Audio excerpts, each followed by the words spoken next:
विप्रो वृक्षः तस्य मूलं च संध्या वेदः शाखा धर्म कर्माणि पत्रम तस्मान्मूलं यत्नतो रक्षणीयम मूले नष्टे नैव शाखा न पत्रम।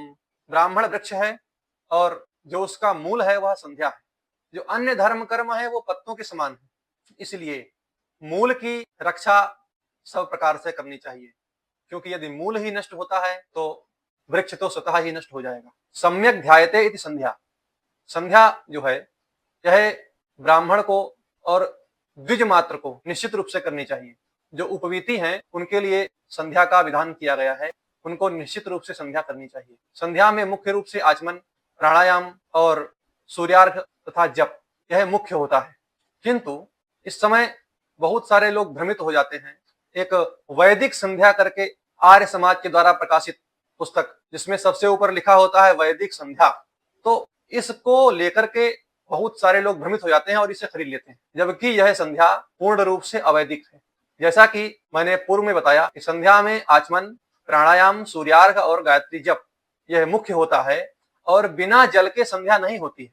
कभी विवशता के कारण दूर देश में अन्यत्र हो तो वहां पर आपातकाल की स्थिति में बिना जल के संध्या, मानसिक संध्या कर सकते हैं, किंतु जल रहित संध्या का कोई भी विधान प्राप्त नहीं होता है।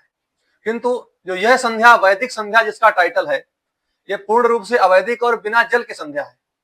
यहाँ पर आचमन से कफ की निवृत्ति हो रही है, मार्जन से आलस्य दूर हो रहा है। अब जो है दयानंद के चेलों को चाहिए कि जिनके ज्यादा कफ बढ़ गया हो उनको दवा न पिला करके आचमन कराएं, जिससे उनका जो है कफ की शांति हो जाएगी और उनका जो खांसी, बलगम इत्यादि है वो सब दूर हो जाएगा।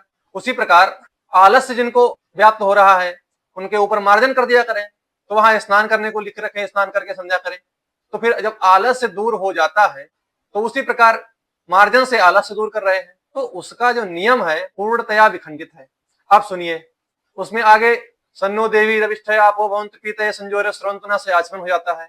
फिर लिखा इंद्रिय स्पर्श मंत्रा, तो इंद्रिय स्पर्श में ओम वाक वाक, ओम चक्षु चक्षु, ओम श्रोत्रम श्रोत्रम, ओम मनो, ऐसे करके आगे लिखा है नाभि।